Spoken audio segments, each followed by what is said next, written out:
Hello friends, Namaste, Assalamu alaikum, Sat Sri Akal, whatever you feel connected with. I hope you all are good today. Welcome to Junoon the Learning channel. Please watch full video, like, share, subscribe. In today's session, we will discuss a very important topic. This topic is very important for B.Ed, the paper knowledge and curriculum, and for C.TET, UP-TET and other TET, REET, KVS, DSSSB, etc. जितने भी teaching exam हैं सबके लिए NCF 2005 बहुत ही important है। इसके questions आना ही आना है इन एग्ज़ाम्स में। 5 नंबर के तो आते ही आते हैं और ये 5 से भी ज़्यादा के आते हैं क्योंकि हर सब्जेक्ट में आते हैं। ये मैथ्स हो, साइंस हो, EVS हो, SST हो और पेडोलॉजी हो, इंग्लिश, हिंदी हो, हर सब्जेक्ट में इसके क्वेश्चंस आपको देखने को मिलते हैं। NCF देखिए, NCF 2005 फुल फॉर्म है NCF की नेशनल करिकुलम फ्रेमवर्क और ये 2005 लिखा है। इसका मतलब ये पहले भी आया होगा। यस, ये पहले भी आ चुका है। 2005 वाला जो NCF है वो 4th है। इससे पहले 3 और आ चुके हैं, अभी आपको हम बताएंगे। तो इसके निर्देशक कौन है? प्रोफेसर कृष्ण कुमार, ये इसके निर्देशक है, मीन्स डायरेक्टर हैं और ये 2004 to 2010 रहे थे। और चेयरमैन कौन है NCF के? प्रोफेसर यशपाल। और प्रोडक्शन किसने किया? मीन्स की उत्पत्ति किससे हुई थी? इसकी टैगोर से हुई थी। तो फर्स्ट NCF कब बना था? 1975 में। सेकेंड NCF कब आया? 1988 में। और थर्ड NCF कब आया? 2000 में। और फोर्थ कब आया? 2005 में। फ्रेंड्स, NCF से रिलेटेड और भी बहुत बातें हैं, बहुत ही ज़्यादा पॉइंट्स हैं, तो कुछ ही हमने डिस्कस करे हैं जो एग्ज़ाम में पूछे जाते हैं, जो बहुत इंपॉर्टेंट है। NCF तो बहुत ही बड़ा है, ये एक वीडियो में डिस्कस नहीं हो सकता। अगर आप सोचें कि NCF क्या है, ये अगर किसी को नहीं पता है, किसी ने सोचा NCF तो NCF है एक डॉक्यूमेंट जो करिकुलम होता है होलिस्टिक, यानी कि academic and non academic activities आपके स्कूल की वो एक्टिविटीज़, वो करिकुलम जो हैं कि स्कूल में क्या क्या करिकुलम में चेंजेस करना है कि रिज़ल्ट और अच्छा है। ओके, तो NCF इससे पहले भी आया है और जो सोचते हैं कि NCF क्या है, जिन्होंने पहली बार पढ़ा है, तो ये एक डॉक्यूमेंट है जिसमें पूरा टाइम टेबल, पूरा करिकुलम डिसाइड किया गया है, पूरे स्कूल के बारे में, सारे स्कूल की एक्टिविटीज़ के बारे में। और इसके बेसिस पर एजुकेशन सिस्टम को डिज़ाइन करना है सभी स्कूलों को, चाहे वो सिलेबस या टीचिंग मेथड हो या फिर टाइम टेबल हो, पूरा स्कूल जो है इसके अकॉर्डिंग चलाना है। और ये 4th NCF है और इसमें 200 मेंबर्स थे और ये NCERT द्वारा बनाया गया है, प्रिपेयर्ड बाय NCERT। कब बनाया गया है? ये रिज़ल्ट है 14-15 जुलाई 2004। इसका डिस्कशन यानी इसका जो बनाने का प्रोसेस था वो 14-15 जुलाई में का ये परिणाम है। मतलब 14-15 जुलाई 2004, बहुत पहले से इसमें वर्क किया गया, बहुत पहले से इसमें पॉइंट्स डिसाइड किए गए कि क्या क्या करिकुलम में एडिट करना है, क्या क्या चेंजेस, टाइम टेबल, क्या क्या टेक्निक, मीन्स के क्या क्या NCF में बातें इंक्लूड करनी है कि जो करिकुलम को होलिस्टिक वे में बच्चे की परफॉर्मेंस अच्छी कर सके। तो ये बहुत पहले से चल रहा था और जब ये फाइनलाइज्ड हुआ तो उसका ईयर था 2005। आज के सेशन में भी आप कॉपी पेन लेके बैठी, क्योंकि मैं जितना लिखा है उससे ज़्यादा बोलने वाली हूँ। इस बात से कंफ्यूज नहीं होइएगा कि NCF-TE वही होता है 2009 का, ये अलग है। ये है national curriculum framework of teaching education, ये NCF और इसमें फ़र्क है। आप इससे बिल्कुल कंफ्यूज नहीं होइएगा। तो NCF क्यों बनाया गया? NCF का एम क्या था? लर्निंग विदाउट बर्डन, जो यशपाल कमेटी है 2005 की, तो उसमें कहा गया कि मोटी मोटी बुक्स और भारी भारी बुक्स लेकर बच्चे जो हैं स्कूल नहीं आएंगे, इनको रोकना होगा, रियल लाइफ से एजुकेशन को कनेक्ट करना है और एक्सपीरियंस करवाना है, बच्चे को प्रोजेक्ट करवाना है और एग्जामिनेशन स्ट्रेस को कम करना है और इन्जॉय करके पढ़ाई करवानी है और बच्चे का ओवरऑल डेवलपमेंट के लिए ये NCF बना था। ओके, तो इसके दो इम्पोर्टेंट मेन यही है कि यशपाल कमेटी की लर्निंग विदाउट बर्डन बिना बर्डन के मीन्स बिना बर्डन मीन्स यहाँ पे आता है मोटी बुक्स और बैग्स, भारी भारी बैग्स ना उठाएं बच्चे।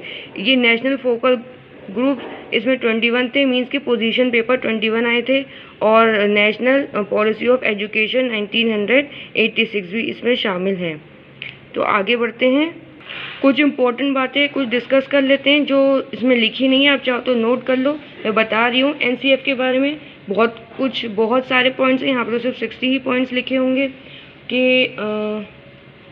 एलिमेंट्री एजुकेशन का जो स्कूल है वो 3 किलोमीटर्स फार होना चाहिए, बस दूर होना चाहिए, और प्राइमरी 1 किलोमीटर होना चाहिए अकॉर्डिंग टू एनसीएफ। और बच्चों की भलाई की बात हुई, स्कूल लाइफ से बाहर जाके रिलेट करने की बात हुई, जैसे कि टूर ले गए बच्चों को स्कूल इंस्टीट्यूशन, या फिर पिकनिक्स पे ले गए, मीन्स कि इंडस्ट्री अगर टॉपिक है तो इंडस्ट्री ले गए वहाँ को सब पढ़ाने के लिए, मीन्स कि ये रियल लाइफ से रिलेट हो गया। हमने बुक्स में जो बुक से बाहर जाने की बात हुई है कि सिर्फ बुक्स में ही नहीं रह के पढ़ना है, बुक से बाहर जाके भी पढ़ना है, कुछ कंस्ट्रक्ट करना है, क्रिएटिविटी पे बच्चों का जोर दिया है कि बच्चे मिलजुल के पढ़ेंगे, इसको जोर दिया है, और याद करने को जोर नहीं दिया है, रट्टा लगाने को जोर नहीं दिया है, बच्चे एक्टिव रहें इस बात पे जोर दिया है।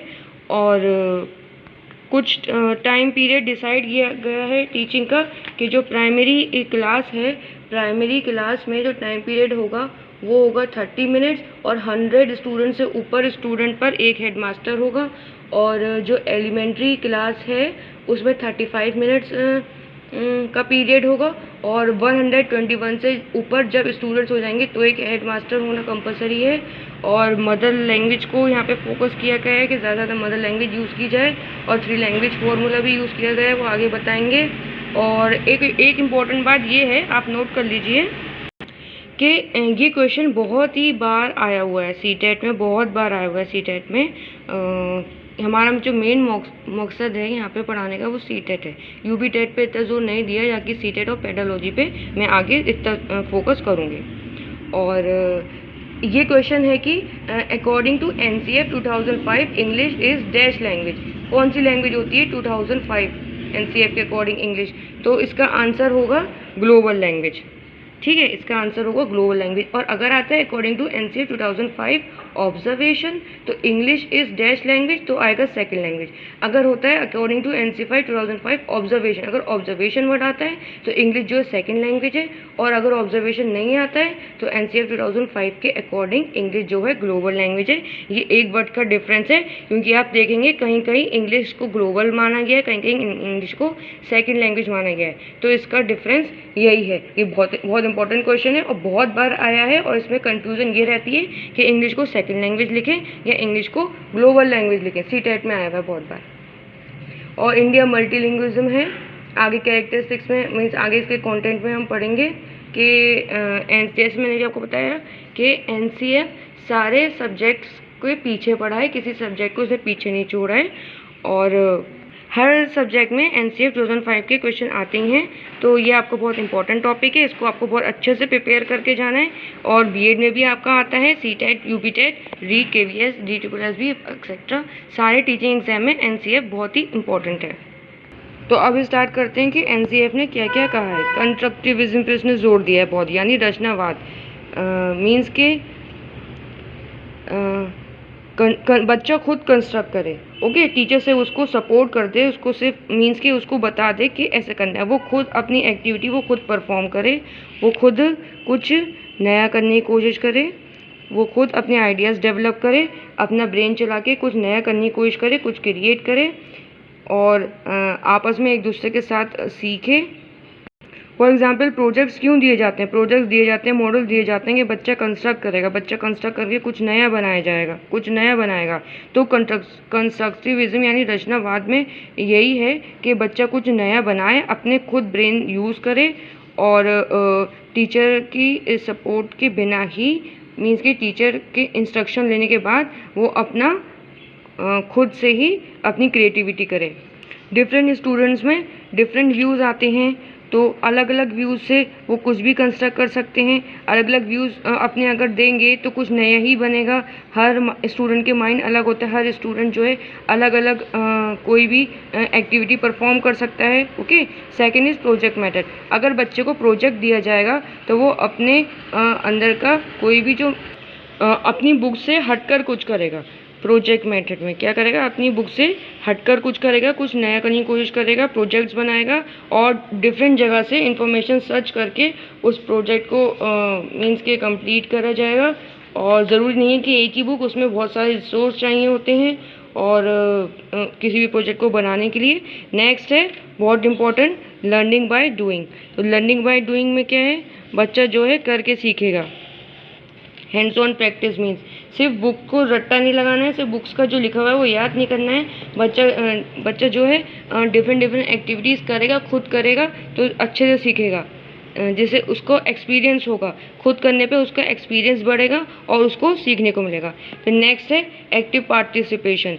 एक्टिव पार्टिसिपेशन में क्या है, बच्चे को हर एक एक्टिविटी में पार्टिसिपेट करना चाहिए।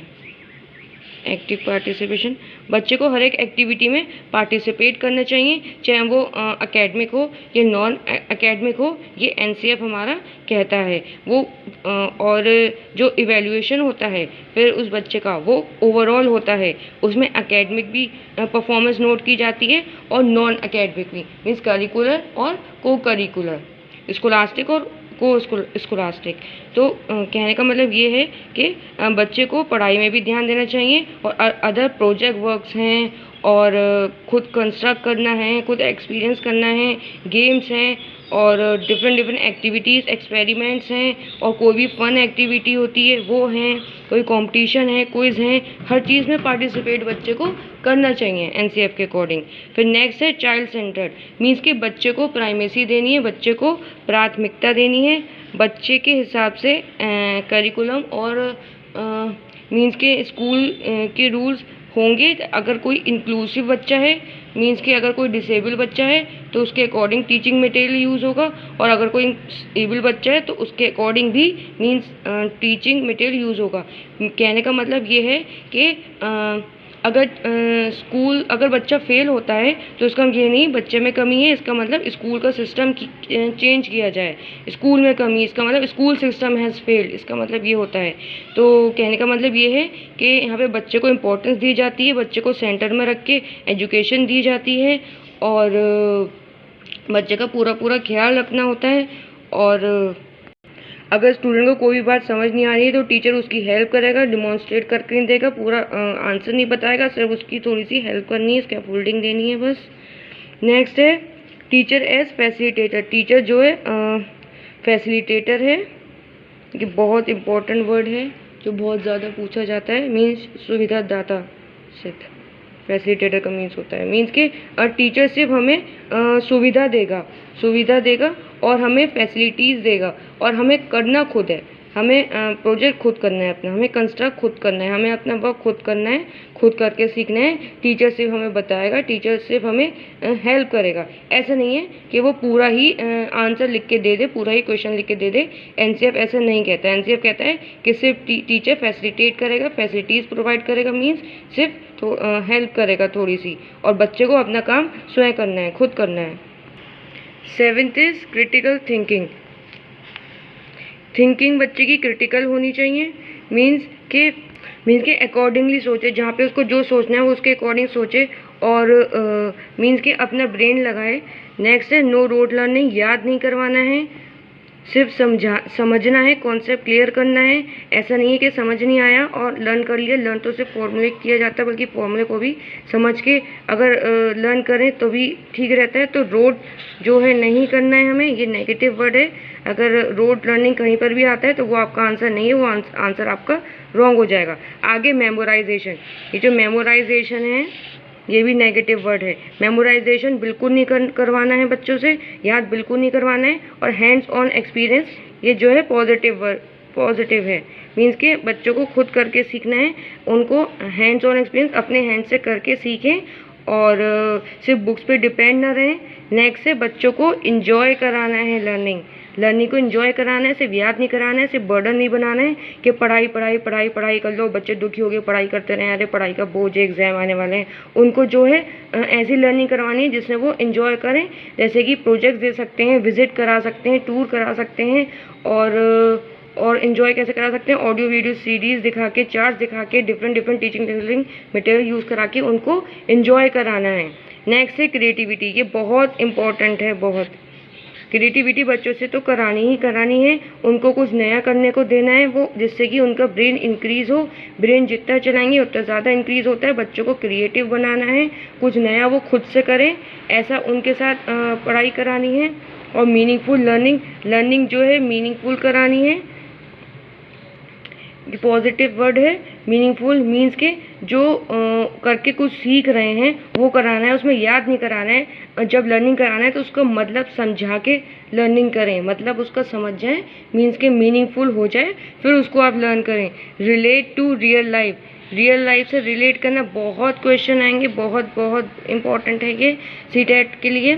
मीन्स के रियल लाइफ से रिलेट करेंगे। इसका एग्जाम्पल है कि अगर प्राइमरी क्लास में आप फ्रूट्स वेजिटेबल्स बच्चों को पढ़ा रहे हैं, फ्रूट्स पढ़ा रहे हैं, ओके, या वेजिटेबल ट्रांसपोर्ट, तो आप क्या करेंगे, अगर फ्रूट्स पढ़ा रहे हैं तो आप एक फ्रूट सेलर को, जो फ्रूट्स बेचते हैं वो ठेले को आप स्कूल में अंदर बुलाइए। स्कूल इंस्टीट्यूशन ऐसा करेगा, ऐसा स्कूल इंस्टीट्यूशन में हुआ है, मैंने देखा है कि स्कूल इंस्टीट्यूशन क्या करते हैं, उस फ्रूट सेलर को, फ्रूट बेचने वाले को, जो पूरा ठेला है उसको बुला लेते हैं और बच्चों को इकट्ठा कर लेते हैं और फिर उनको दिखाते हैं कि ये देखिए कौन कौन से फ्रूट्स हैं। तो फ्रूट्स यहाँ उन्होंने समझिए कि वो फर्स्ट क्लास है, तो ऐसे बच्चों ने देखा कि हमने ये फ्रूट्स पढ़े और उन्होंने रियलिटी में भी देखा कि कौन से फ्रूट्स हैं। ऐसी वेजिटेबल के साथ भी कर सकते हैं। ऐसी ट्रांसपोर्ट जब पढ़ाया जाता है प्राइमरी क्लास में तो ट्रांसपोर्ट भी कर सकते हैं। डिफरेंट ट्रांसपोर्ट बच्चों के स्कूल फील्ड में लाए जाते हैं और बच्चों को उनको जो है मीन्स के बताया जाता है कि ये ट्रांसपोर्ट है लैंड पर, क्योंकि वाटर ट्रांसपोर्ट तो ला नहीं सकते और एयर ट्रांसपोर्ट के लिए भी स्पेस चाहिए होती है, तो लैंड ट्रांसपोर्ट जितना हो सकता है उतना ही रियल लाइफ सिचुएशन से कनेक्ट करके बच्चों को पढ़ाएंगे तो उनके ब्रेन में क्लियरली वो कंसेप्ट हो जाएगा। नेक्स्ट है करिकुलम फ्लेक्सिबल। करिकुलम हमेशा फ्लेक्सिबल होता है, ये कभी भी वो रिजिड नहीं हो सकता, मीन्स कि ठोस कभी नहीं होगा। ठोस जो है ये नेगेटिव वर्ड है और जो फ्लेक्सिबल है वो हमारा पॉजिटिव वर्ड है। मीन्स के स्टूडेंट के अकॉर्डिंग, या फिर जैसे कि एनसीएफ आया तो जो करिकुलम पहले से चल रहा था वो एनसीएफ के अकॉर्डिंग करिकुलम को बदलना पड़ा, ओके, क्योंकि ये एक रूल बन गया, एक डॉक्यूमेंट है, एक बच्चों के इम्प्रूवमेंट के लिए, ओवरऑल डेवलपमेंट के लिए एक करिकुलम आया है तो वो चेंज हुआ। यानी करिकुलम जो है फ्लेक्सिबल होना चाहिए, कॉन्स्टेंट नहीं होना चाहिए, रिजिड नहीं होना चाहिए। कॉन्स्टेंट, रिजिड ये सब नेगेटिव वर्ड्स हैं और फ्लेक्सिबल पॉजिटिव वर्ड है और ये चेंज होता रहना चाहिए अकॉर्डिंग टू स्टूडेंट के, अकॉर्डिंग टू इन्वायरमेंट। नेक्स्ट है 16 कॉन्टीन्यूस एंड कॉम्प्रिहेंसिव प्रोसेस। ये कॉन्टीन्यूस प्रोसेस है, मीन्स लगातार चलता रहता है, इसको रुकना नहीं चाहिए। कॉम्प्रिहेंसिव मीन्स के डिटेल में व्याख्या करना, ये बहुत इंपॉर्टेंट है। Continuous and comprehensive topic CCE NCERT 2005 ने CCE, जिसने आपने सुना होगा नाम, CCE को बहुत ज़्यादा इम्पोर्टेंस दी है कि CCE फॉलो करनी है, मींस कॉन्टीन्यूस लेवल पे बच्चे की परफॉर्मेंस चेक करनी है। कॉम्प्रिहेंसिव वेज में मींस के ओवरऑल, इसका मतलब होता है ओवरऑल परफॉर्मेंस, इसका मतलब कॉम्प्रिहेंसिव। और कॉन्टीन्यूस मीन्स सतत और व्यापक, आपने पढ़ा होगा। नेक्स्ट है go beyond text book. Text book से आगे जाइए, बियॉन्ड जाइए, ओके, आगे जाइए टेक्स्ट बुक से। ऐसा नहीं है कि जो हमने पढ़ा और पढ़ के छुट्टी, टेक्स्ट बुक से आगे जाइए। टेक्स्ट बुक्स के अलावा भी कहीं और से स्टडी करिए, या रियल लाइफ से रिलेट करके स्टडी करिए, ओके, सिर्फ बुक से पढ़ के छुट्टी नहीं करनी है। नेक्स्ट है नेशनल वैल्यूज़ बिलीफ। नेशनल के बारे में भी, नेशनल जो कल्चर है और हेरिटेज है उसके बारे में भी बच्चों को इम्पोर्टेंस बतानी है, जिससे कि वो जो है अपने नेशन की वैल्यू समझे। नेक्स्ट है इंटीग्रेटेड अप्रोच, मीन्स के मिलके पढ़ाई होगी। इसमें डिफरेंट मीन्स के जैसे कि हम सोशल साइंस पढ़ रहे हैं तो उसमें सब इंग्लिश में लिखा हुआ है, तो हम इंग्लिश भी सीख रहे हैं, ओके। जैसे कि मैथ्स पढ़ रहे हैं, उसके क्वेश्चन जो इंग्लिश मीडियम के बच्चे हैं उसके क्वेश्चन जो हैं वो इंग्लिश में लिखे हुए हैं, तो हम इंग्लिश भी सीख रहे हैं उससे। तो ये जो है इंटीग्रेटेड अप्रोच है कि एसएसटी में भी इंग्लिश आ रही है और मैथ सब्जेक्ट में भी इंग्लिश आ रही है, और आप कोई भी सब्जेक्ट पढ़ रहे हो अगर वो इंग्लिश में लिखा हुआ है तो उससे आप इंग्लिश भी सीख रहे हो। अगर हिंदी मीडियम के हो और कोई भी सब्जेक्ट पढ़ रहे हो तो हिंदी में लिखा है, इससे आप हिंदी भी सीख रहे हो। तो ये इंटीग्रेटेड अप्रोच है। ऐसा तो है नहीं कि मैथ सब्जेक्ट है तो मैथ लैंग्वेज में लिखा जाएगा, ऐसा नहीं होता। लैंग्वेज हमेशा इंग्लिश या हिंदी ही होती है, क्योंकि वो आपको आती है, या और कोई लैंग्वेज भी हो सकती है। ऐसा नहीं है कि एक अलग सब्जेक्ट की अलग से लैंग्वेज होती है। मल्टीलिंग्विज्म, नेक्स्ट मल्टीलिंग्विज्म क्या है? Different language. मल्टी मीन्स बहुत सारी, लिंग्विज्म मीन्स लैंग्वेज। तो मल्टीलिंग्विज्म लैंग्वेज का यूज़ किया गया है। डिफरेंट लैंग्वेज, एक मदर टंग 3 लैंग्वेज फॉर्मूला है, मोस्टली एनसीएफ में बोला गया है। एक मदर टंग है और जो आपकी ही मम्मी पापा बोलते हैं, आपकी फैमिली बोलती है, और दूसरी लैंग्वेज है कि मल्टीलिंग्विज्म का मेन मतलब ये है कि एक क्लास में ज़्यादा लैंग्वेज जानने वाले बच्चे बैठते हैं। ऐसा नहीं है कि जिसको हिंदी आती है वो एक क्लास में हिंदी वाला बच्चा ही बैठेगा, ऐसा नहीं है। डिफरेंट लैंग्वेज जानने वाले बच्चे जो हैं, डिफरेंट लैंग्वेज जानने वाले बच्चे एक ही क्लास में बैठ सकते हैं, 1 क्लास में बैठ सकते हैं। Next is time period of teaching. Time period of teaching ये डिसाइड किया गया है कि 30 मिनट जो है प्राइमरी में, और 35 मिनट जो है एलिमेंट्री में दिए जाएंगे एक पीरियड में बच्चों को पढ़ाने के लिए। बस बहुत से बहुत 40 एक्सटेंड हो जाएगा, 40 से ज़्यादा नहीं। और डिस्टेंस भी दिया गया है कि 3 किलोमीटर एलिमेंट्री स्कूल हो घर से दूर, और 1 किलोमीटर हो प्राइमरी स्कूल। ऐसे डिस्टेंस भी एनसीएफ ने बोला है। यूज़ ऑफ, नेक्स्ट देखते हैं, use of mother tongue. Mother tongue को बहुत ज़्यादा इंपॉर्टेंस दी गई है कि मदर टंग में बच्चों को पढ़ाया जाए, मदर टंग बच्चों को समझाया जाए।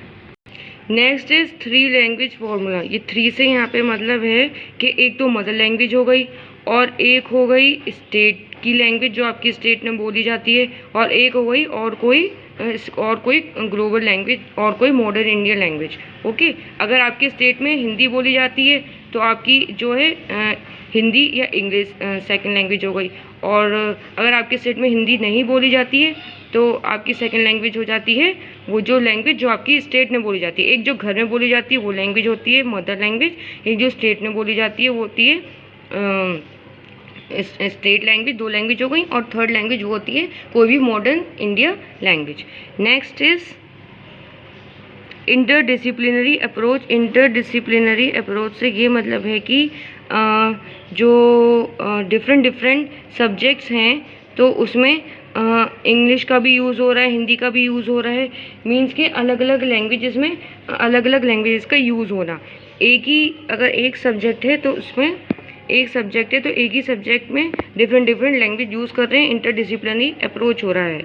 जैसे कि आपका इंग्लिश सब्जेक्ट है तो उसमें आप इंग्लिश पढ़ ही रहे हो, हिंदी पढ़ ही रहे हो, ये इंटरडिसिप्लिन नहीं हुआ। इंटरडिसिप्लिन का मतलब होता है जिस सब्जेक्ट का पढ़ रहे हो उसमें उसके अलावा कोई और लैंग्वेज का यूज़ होना। नेक्स्ट देखते हैं removal of examination stress. Examination stress को बिल्कुल ही भगाना है, बच्चों के अंदर से एंजॉय करके पढ़ाना है, उनको बिल्कुल भी एग्ज़ाम का डर नहीं रखना है, भूत नहीं चढ़ाना है कि एग्ज़ाम है कि भूत आ गया। खैर मजाक की बातें, जोक्स अपार्ट। और नेक्स्ट है development of self confidence in student में सेल्फ कॉन्फिडेंस करना है, लर्निंग बाय डूइंग करना है, उनको कॉन्फिडेंस दिलाना है कि हाँ आप कर सकते हो। अगर कोई स्टूडेंट कहता है कि हम नहीं कर सकते, टफ है, तो टीचर उसको कॉन्फिडेंस दिलाएगा जिससे कि उनको मोटिवेट करेगा, उन बच्चों में इंटरेस्ट पैदा करेगा, सेल्फ कॉन्फिडेंस पैदा करेगा कि बच्चे आप ये कर लो। Next is motivation inspiration. हाँ, सेल्फ कॉन्फिडेंस देख के उसको इंस्पायर करेगा, उसको मोटिवेट करेगा कि आप ये कर सकते हो। ये टीचर की बहुत अच्छी क्वालिटी है। अगर टीचर मोटिवेट कर लेता है तो कोई भी डल स्टूडेंट ब्राइट बन जाएगा, और अगर कोई भी इंटेलिजेंट बच्चा है उसके अंदर मोटिवेशन नहीं है तो वो कुछ नहीं कर सकता। तो ये टीचर की बहुत इंपॉर्टेंट क्वालिटी है अकॉर्डिंग टू एनसीएफ कहते हैं। Next is use of different teaching learning material.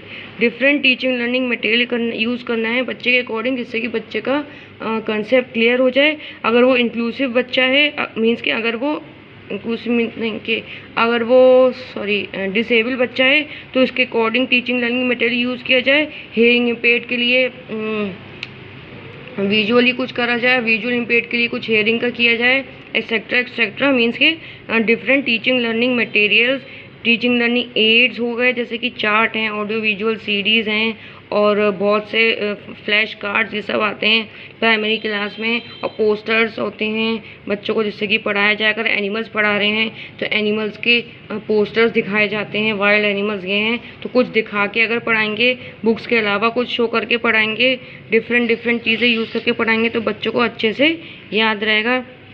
Next is encouraging feeling of unity in student. बच्चों के अंदर फीलिंग ज़रूर करें जिससे कि वो मिलजुल के आपस में मिलेंगे और जुलेंगे और पढ़ाई करेंगे, उनके अंदर जेलसी नहीं होगी, उनके अंदर यूनिटी की फीलिंग आएगी। नेक्स्ट है लेवल बेस्ड कंटेंट। लेवल के अकॉर्डिंग कंटेंट होना चाहिए। ऐसा नहीं है कि थर्ड क्लास का बच्चा है उसको सेकंड क्लास का पेपर पकड़ा दिया या बुक दे दी, या फिर थर्ड क्लास का बच्चा है तो उसको फोर्थ या फिफ्थ क्लास के आगे का उसको बुक दे दी या फिर आगे के उसके क्वेश्चन पूछ लिया। लेवल को ध्यान रख के, एज को ध्यान रख के बच्चे की क्वेश्चंस पेपर्स बनाने हैं। नेक्स्ट है कंसीड टू एब्स्ट्रैक्ट, जो हम देख सकते हैं कंसीड वो होता है, और जो एब्स्ट्रैक्ट जो हमारे माइंड में होता है। कंसीड फॉर एग्जांपल जैसे कि बुक्स हैं, कॉपीज़ हैं, और एब्स्ट्रैक्ट क्या होता है जैसे कि हमारे माइंड में कोई आइडियाज़ है, कोई थॉट्स हैं, इंटेलिजेंस है, कोई फीलिंग है, लव, फेयर और क्राइंगनेस, एंग्री, ये सब। तो पहले जो दिखता है वो उससे स्टार्टिंग करके जो नहीं दिखता है वहाँ तक पहुँचेंगे। नेक्स्ट है एजुकेशन विदाउट स्ट्रेस। जो भी पढ़ाएंगे बच्चों को उसमें स्ट्रेस नहीं होना चाहिए, टेंशन फ्री बच्चे पढ़ें। अगर टेंशन फ्री होगा, माइंड फ्री होगा तो बच्चों को अच्छे से उनको समझ आएगा। नेक्स्ट है आइडेंटिफाई स्टूडेंट्स फीलिंग। स्टूडेंट्स की फीलिंग को आइडेंटिफाई करें। स्टूडेंट्स होते हैं अपनी फीलिंग को वो नहीं बताते हैं, क्या उन्हें प्रॉब्लम है, क्या उन्हें कुछ मतलब समझ नहीं आ रहा है, वो चुपचाप बैठे रहते हैं। तो टीचर को एनसीएफ कहते हैं कि स्टूडेंट्स के बारे में उनके एक्सप्रेशन देखकर ही पता कर सकते हैं वैसे तो कि स्टूडेंट्स की फीलिंग क्या चल रही है, उनको समझ आ रहा है नहीं आ रहा है, वो क्या चाह रहे हैं, क्या एक्सपेक्ट कर रहे हैं। नेक्स्ट है एमफुल एजुकेशन। जो एजुकेशन दी जाती है एनसीएफ कहते हैं वो एमफुल हो, जिससे कि बच्चा उससे कुछ सीख सके। फालतू में यूजलेस मीन्स की एजुकेशन ना दी जाए, उस एजुकेशन से बच्चा कुछ सीखे, ऐसी एजुकेशन दी जाए। नेक्स्ट है वोकेशनल एजुकेशन मीन्स की व्यावसायिक एजुकेशन दी जाए, जिससे वो अपने आने वाले टाइम में कुछ अपने मतलब करियर पे उस एजुकेशन का काम आ सके। रिवार्ड और पनिशमेंट नहीं दी हुई है, ये जो है रिवार्ड और पनिशमेंट जो है मना किया है खासतौर पे RTE 2009 ने साफ कॉर्पोरल पनिशमेंट के लिए मना किया है। ठीक है, कोई पनिशमेंट नहीं दे रही है कॉर्पोरल में, शारीरिक पनिशमेंट नहीं, जैसे कि मुर्गा बनाना और हाथ पकड़ के खड़ा कर देना, ये नील डाउन करना, घुटने में करना, ये एनसीएफ ने RTE 2009 ने मना कर रखा है। और नेक्स्ट है प्रीवियस नॉलेज ज़रूर डिस्कस करना है। कोई भी नया टॉपिक पढ़ाने से पहले प्रीवियस डिस्कशन करें, जो उससे पहले वाला टॉपिक पढ़ाया है उसके 2-3 लाइन ज़रूर पढ़ाएं, जिससे कि बच्चे का बेस बन जाता है। Next is play way method. बच्चों को खेल खेल में सिखाना है, जैसे कि फ्लैश कार्ड वगैरह प्ले वे मेथड दिया है फ्राइडरिच ने दिया है और इसने डिस्कवर किया है, और ये नाम किसी और ने दिया था। इसको किंडरगार्टन मेथड भी बोलते हैं। फ्राइडरिच फ्रोबेल ने दिया है, किंडरगार्टन मेथड भी बोलते हैं इसको, और इसका नेम दिया था कुक ने, कार्डवेल कुक ने नेम दिया था, डिस्कवर फ्राइडरिच ने किया था। और नेक्स्ट है प्ले वे मेथड में क्या है कि बच्चों को खेल खेल में सिखाना है, मीन्स एक्टिविटीज़ करानी है। प्राइमरी क्लास में mostly play way method use होता है। कैसे यूज़ होता है, अगर आप फर्स्ट सेकंड थर्ड क्लास के बच्चों को पढ़ा रहे हैं तो थोड़ा सा ग्राउंड में उनको ले आइए, ग्राउंड में सर्किल बनवा के टीचर बीच में खड़े होकर उनको मीन्स कोई भी एक्टिविटी कर सकता है कि 1 by 1 स्टूडेंट सर्कल के बीच में आओ और कोई भी राइम परफॉर्म करके चले जाओ, ऐसे करके। तो ये प्ले वे मेथड भी होगा, बच्चे इसमें एंजॉय भी करेंगे, फिर जिसने सबसे अच्छा करा है उसके लिए क्लैपिंग होगी। ऐसे करके प्ले वे मेथड में बच्चे अच्छे से सीखते हैं, क्योंकि बच्चे खुश होते हैं, उन्हें लगता नहीं है कि पढ़ाई चल रही है, उन्हें लगता है कि गेम चल रहे हैं। बच्चे पढ़ाई से ज़्यादा गेम में ज़्यादा इंटरेस्टेड होते हैं। Next is transfer learning to experience. ऐसी लर्निंग कराई जाए जो एक्सपीरियंस बढ़ाए हमारा, और एक्सपीरियंस से बढ़ाए मीन्स के करके हम कुछ सीखें, इस पर ध्यान दिया जाए। बच्चे को सेग्रीगेट नहीं करना है, अलग नहीं करना है, उनको ग्रुप में रखना है, एक साथ रखना है। ओके, नेक्स्ट है जेंडर वाइज। जेंडर वाइज भी बहुत बड़ा नेगेटिव वर्क है। जेंडर वाइज नहीं करना है, भेदभाव नहीं करना है कि बॉयज़ मैथ्स लेंगे और गर्ल्स जो है होम साइंस लेंगी, ऐसा बिल्कुल नहीं करना है। सबको इक्वली ट्रीट करना है, किसी भी तरीके का डिस्क्रिमिनेशन नहीं करना है, ना जेंडर के बेस पे ना कोई और बेस पे डिस्क्रिमिनेशन नहीं करना है। नेक्स्ट है don't focus on technical terms and definition. Definition और यूज़ एनसीईआरटी ने मना किया है और टेक्निकल टर्म्स का भी यूज़ मना किया है। ये नेगेटिव वर्ड हैं दोनों, इसका यूज़ नहीं करना है। मीन्स कि मदर लैंग्वेज में पढ़िए और अपनी लैंग्वेज में पढ़िए, टेक्निकल चीज़ें नहीं यूज़ करनी है। Next is enhancing student. Friends, like कर दिए वीडियो को और शेयर भी करते रहिए साथ साथ, क्योंकि मैं पढ़ाने में खो जाती हूँ, मैं भूल जाती हूँ, इसलिए मैंने लास्ट में बोलती हूँ, स्टार्टिंग में बोलती हूँ। अभी भी आप शेयर कर सकते हो और लाइक भी कर दीजिए। Next is enhancing student desire and strategies to learn. Enhance करना है, बढ़ाना है स्टूडेंट के ख्वाहिशों को, और स्ट्रेटजीज करना है लर्न के लिए। ठीक है, तो हमें क्या करना है, बढ़ाना है। ये ऊपर चला गया। हमें बढ़ाना है स्टूडेंट के डिज़ायर, जो स्टूडेंट की ख्वाहिश है, मीन्स उन्हें मोटिवेट करना है, और स्ट्रेटजीज अपनानी है, डिफरेंट एनहेंस करनी है लर्निंग के लिए। उनको उनके डिज़ायर, जैसे कि अगर कोई बच्चा है वो सिर्फ एक नॉर्मल टीचर बनना चाहता है, तो आप थोड़ा सा उसको मोटिवेट करिए कि आप तो कर सकते हो कुछ, आप के अंदर तो मीन्स टैलेंट है, तो आप थोड़ा सा और कोशिश करो करने की। अगर कोई बच्चा है, जैसे कि आप समझो एग्ज़ाम में उसके आए हैं 40 मार्क्स आउट ऑफ 100, तो उसको आप थोड़ा सा इन्हेंस कर दो कि आप और अच्छा कर सकते हो, थोड़ी सी प्रैक्टिस और करिए। वैसे बच्चा कहता है कि नहीं मैम, मेरी इंटेलिजेंसी इतनी नहीं है, मैं इतना नहीं पढ़ सकता, मैं इतने ही मार्क्स लाऊंगा, तो आप उसको थोड़ा सा इन्हेंस कर दो, उसकी डिज़ायर बढ़ा दो कि आप ज़्यादा मार्क्स लाओगे तो आपके लिए अच्छा होगा, आपके फिर आगे फ्यूचर में बहुत अच्छा रहेगा। ज़्यादा परसेंटेज आजकल चाहिए होती है मेरिट में, तो थोड़ा सा उसके मोटिवेट करना होता है, उसको डिज़ायर उसको आप बढ़ा दिए। नेक्स्ट है development of personal and social values. Personal values बढ़ाइए और सोशल वैल्यूज़ भी का डेवलपमेंट करिए, ऐसा कहता है एनसीएफ। मीन्स के आपस में कोऑर्डिनेशन रखिए, कोलाबोरेशन में पढ़ाई करिए और कोऑपरेटिव रहिए एक दूसरे के साथ। Next is special education to girls. Girls पे ध्यान दिए, स्पेशल एजुकेशन और हेल्थ।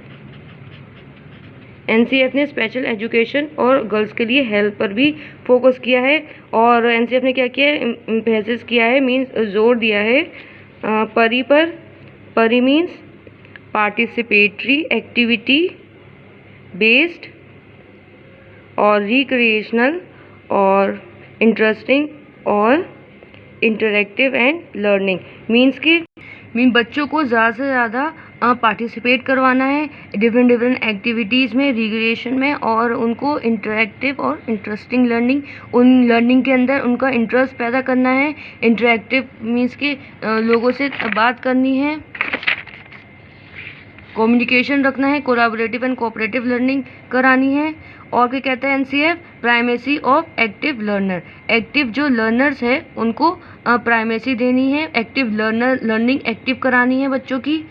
नेक्स्ट है attention to open schooling and bridge schooling. Open schooling पर जोर दिया है एनसीएफ ने कि स्कूल्स जो है बंद ना हो, उसमें फील्ड भी हो, उसमें क्लासरूम हो, प्रॉपर टॉयलेट हो, लाइब्रेरीज लैब सब हो, और ब्रिज स्कूल, अगर कहीं पानी है, कहीं रिवर जा रही है, तो उसके ऊपर जो है ब्रिज स्कूल हो और ओपन स्कूल। ओके, नेक्स्ट है plurality of libraries, tools and laboratories. Means कि स्कूल में लाइब्रेरी भी हो और वेल इक्विपमेंट टूल्स हो, मीन्स मटेरियल्स हो, और लाइब्रेरीज हो और लेबोरेटरीज हो, इससे बच्चे लैब में एक्सपेरिमेंट कर सकें। एक्सपेरिमेंट करेंगे तो हैंड्स ऑन प्रैक्टिस करके सीखने की बात आ जाती है। Academic emphasis on academic planning, leadership and monitoring for quality. Academic planning पे ध्यान देना है, जो पढ़ाना है उससे पहले प्लान करना है, लीडरशिप पे ध्यान देना है और मॉनिटर करते रहना है कि बच्चे का परफॉर्मेंस कैसा चल रहा है। नेक्स्ट है introduction of new vision for teacher education and major shifts in the teacher education programs. क्या करना है कि इंट्रोडक्शन इसमें टीचर का एक इंट्रोडक्शन, टीचर के पढ़ाने का एक नया विजन दिखाया है एनसीएफ ने कि इस तरीके से आप पढ़ाइए, नया करिकुलम दिया है। और और क्या है, मेजर शिफ्ट, डिफरेंट डिफरेंट तरीके की शिफ्ट रखी है। टीचर एजुकेशन प्रोग्राम्स में डिफरेंट डिफरेंट प्रोग्राम्स रखे हैं कि बच्चे को पढ़ाया जाए, ऐसे पढ़ाया जाए।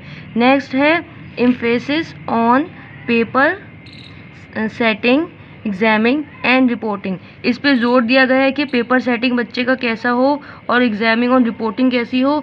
मीन्स कि ओवरऑल रिपोर्ट किया जाए और पेपर सेट बच्चे की एज के लेवल के अकॉर्डिंग किया जाए, कंटेंट बच्चे के एज के और लेवल का किया जाए।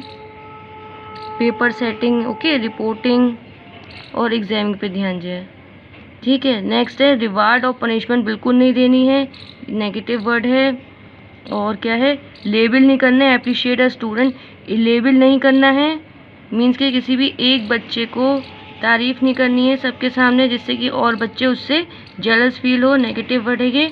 अगर कोई एक बच्चा अच्छा कर रहा है तो फिर भी टीचर अच्छा उसको नहीं कहेगा, क्योंकि फिर और बच्चे जेलस फील करेंगे और फिर उसका जो है फिर सर्वाइवल उस बच्चे का करना मुश्किल हो जाता है। फिर डोंट डिमॉन्स्ट्रेट, टीचर को डिमॉन्स्ट्रेट मीन्स के पूरा एग्जाम्पल करके नहीं बताना है, डिमॉन्स्ट्रेट नहीं करना है। अगर आपका सीटेट में क्वेश्चन आएगा डिमॉन्स्ट्रेट करने का कोई ऑप्शन होगा तो आप ये ऑप्शन कैंसिल कर देना।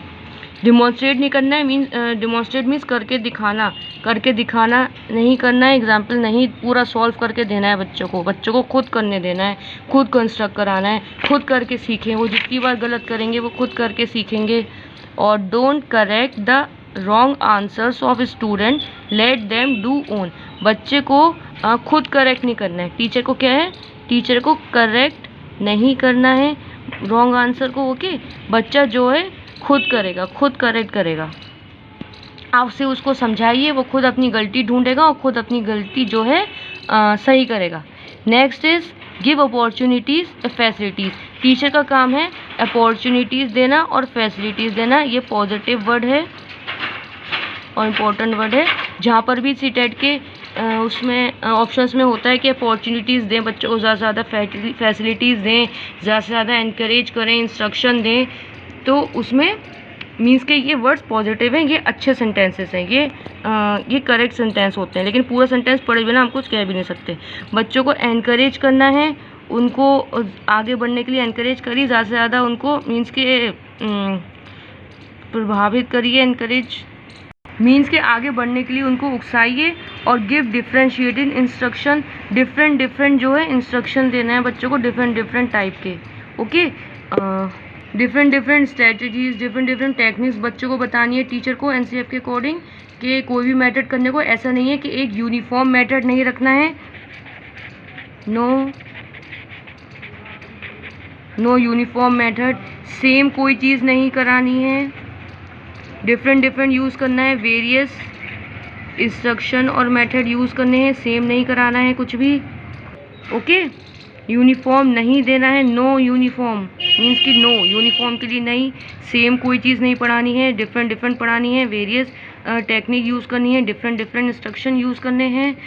और तो एनसीएफ का टोटल और ओवरऑल एम यही है कि बच्चे की ओवरऑल डेवलपमेंट अच्छी की जाए और ओवरऑल डेवलपमेंट देखी जाए। एनसीएफ 2005 का आने का एम यही है जो यशपाल कमेटी द्वारा लाया गया है। लर्निंग विदाउट बर्डन, बच्चे मतलब कि स्ट्रेस फ्री होके पढ़ें, मोटी बुक्स से ना दबें और इन्जॉय करके पढ़ें, रियल लाइफ से कनेक्ट करके पढ़ें, खुद कुछ क्रिएट करें और उन्हें पनिशमेंट नहीं दी जाए। और मीन्स के रिलेट लाइफ से रिलेट लाके पढ़ें। सो वीडियो पसंद आई तो उसको लाइक शेयर सब्सक्राइब ज़रूर करिए। आई होप आपको एनसीएफ 2005 अच्छे से क्लियरली समझ आ गया होगा। और ये पूरा एनसीएफ नहीं है, एनसीएफ तो बहुत ही बड़ा है, जो एग्जाम में क्वेश्चन पूछे जाते हैं और जो मेन इंपॉर्टेंट बातें हैं वो यहाँ पे लिखी गई हैं। तो thanks for watching, please like share subscribe और stay connected with us. Have a nice day, thank you.